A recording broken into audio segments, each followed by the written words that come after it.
সাল 2020-তে ভারতের 32 lakh middle class family এক ধাক্কায় গরিবে পরিণত হয়।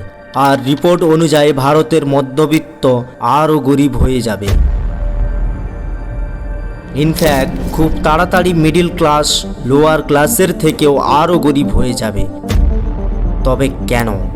কারণটি কি? কারণটি খুবই সিম্পল। একটি মিডল ক্লাস ফ্যামিলি ভুলের ওপর ভুল করে চলেছে। মিডল ক্লাস ফ্যামিলির একটি ছেলে বড় হয়ে ডাক্তার, ইঞ্জিনিয়ার, MBA পড়ার জন্য হেভি লোন নিচ্ছে, কিন্তু সার্ভে অনুযায়ী আজ থেকে 10 বছর পরে এডুকেশন ফিস কত হবে আপনি কি জানেন? ডাক্তারের জন্য ডোমেস্টিক কলেজ ফিস 55 লাখ, ইঞ্জিনিয়ারের জন্য ডোমেস্টিক কলেজ ফিস 20 লাখ, MBA পড়ার জন্য ডোমেস্টিক কলেজ ফিস 27 লাখ। আর এটা ছিল কেবল ইন্ডিয়ার জন্য।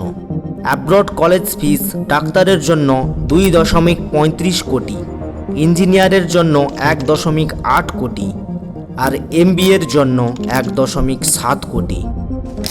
কিন্তু এই ফিস অনুযায়ী স্যালারি কি বেড়েছে আপনার?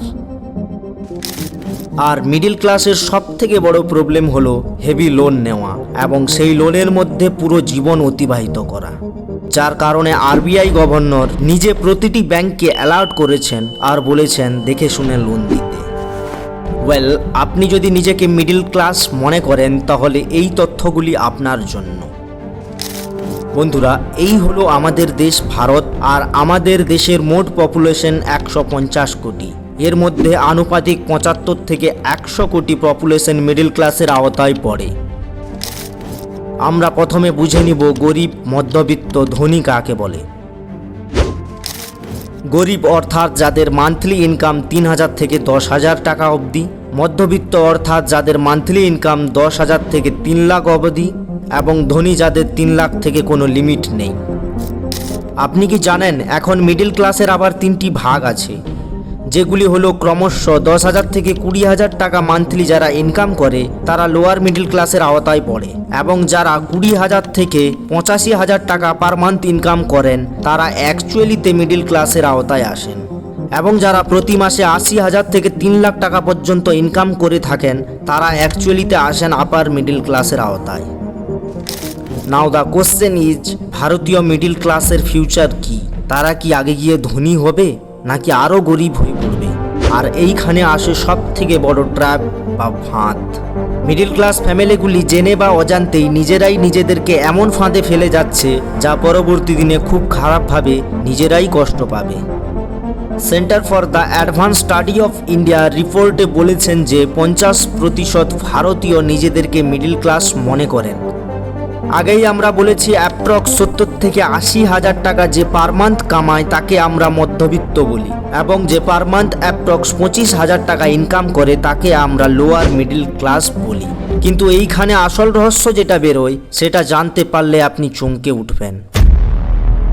উদাহরণস্বরূপ এইখানে এই ব্যক্তিটি যে নিজেকে মিডল ক্লাস মনে করেন, যার প্রতি মাসে ইনকাম 60,000 টাকা, কিন্তু তার ফ্যামিলিতে তার উপর ডিপেন্ড করে তার স্ত্রী, তার পুত্র, তার মা, যারা কোনো ইনকামই করেন না, কারণ তারা জানেন যে তার স্বামী, তার বাবা, তার ছেলে প্রতি মাসে 60,000 টাকা ইনকাম করেন। এখন এই ব্যক্তিটির ইনকাম হবে 60,000 নয়, বরং 60,000 ভাজিতক 4 অর্থাৎ 15,000 টাকা, কারণ এই ব্যক্তিটির ওপর নির্ভর করে তার পুরো ফ্যামিলি। অপরদিকে এই ব্যক্তিটি যিনি সবজি বিক্রি করেন এবং প্রতি মাসে যিনি ইনকাম করেন 25,000 টাকা, যেহেতু সে নিজেকে লোয়ার মিডল ক্লাস মনে করেন সেই কারণে তার স্ত্রীও কাজ করেন এবং পার মান্থ ইনকাম করেন 15 থেকে 20,000 টাকা। তার একটি ছেলে ও একটি মেয়ে যারা নিজেকে লোয়ার মিডল ক্লাসের আওতায় মনে করেন সেই কারণে তারাও কাজ করেন এবং প্রতি মাসে তারা ইনকাম করেন 25 থেকে 30,000 টাকা। আর এই ফ্যামিলিতে এইরকমভাবে সবাই মিলে প্রতি মাসে ইনকাম করেন 85 থেকে 1 লাখ টাকা অবধি। আমরা আগেই বলেছি যে যারা 10,000 থেকে 20,000 টাকা পার মান্থ ইনকাম করেন তারা লোয়ার মিডল ক্লাসের আওতায় পড়েন, এবং যারা 20,000 থেকে 80,000 টাকা পার মান্থ ইনকাম করেন তারা অ্যাকচুয়ালি মিডল ক্লাসের আওতায় পড়েন। তবে এইখানে ব্যাপারটা হলো এই যে প্রতি মাসে যার ফ্যামিলিতে একজন ইনকাম করেন কিন্তু বাকি 3 জন তার উপর নির্ভর করেন, তবে সে অ্যাকচুয়ালিতে লোয়ার মিডল ক্লাসের আওতায় পড়েন। আর যার ফ্যামিলিতে 4 জন সদস্য আছেন এবং তারা 4 জনই ইনকাম করেন, তবে তারাই অ্যাকচুয়ালিতে মিডিল ক্লাসের আওতায় পড়েন। আর এখান থেকে আসে সবথেকে বড় লার্নিং, যেটা আমি আপনাদেরকে বোঝাতে চাইছিলাম, যে যদি আপনার রিয়েল স্যালারিটাকে আপনার পরিবারের সকল সদস্যের মধ্যে ভাগ করার পরেও পার মান্থ অ্যাপ্রক্স 40,000 টাকা ইনকাম হয়, তবেই আপনি আসল মধ্যবিত্ত। আর এই কারণে ভারতের 2% মানুষ আসে মিডিল ক্লাসের আওতায়। এবার আপনার কি মনে হয়, আপনি কি সত্যিই মিডিল ক্লাসের আওতায় পড়েন, না লোয়ার মিডিল ক্লাসের আওতায়? এতদিন আমরা যে ভ্রম নিয়ে জীবনযাপন করে যাচ্ছি, যেটি আমাদেরকে পরে নিরাশ করে, কারণ আমরা নিজেদেরকে মধ্যবিত্ত মনে করি আর তারই অ্যাকর্ডিং আমরা জীবনটা সাজাই বা পরিকল্পনা করি। আমাদের স্ট্যান্ডার্ডটাকে মেনটেন করার জন্য আমরা যেভাবে প্রতিটি জায়গায় বেশি বেশি করে খরচ করি, ব্র্যান্ডেড জিনিসগুলি কিনি, নিজের ছেলে বা মেয়েকে প্রাইভেট স্কুলে ভর্তি করি, আর এই রকম করে নিজেরাই নিজেদের পায়ে কুড়ুল মারি।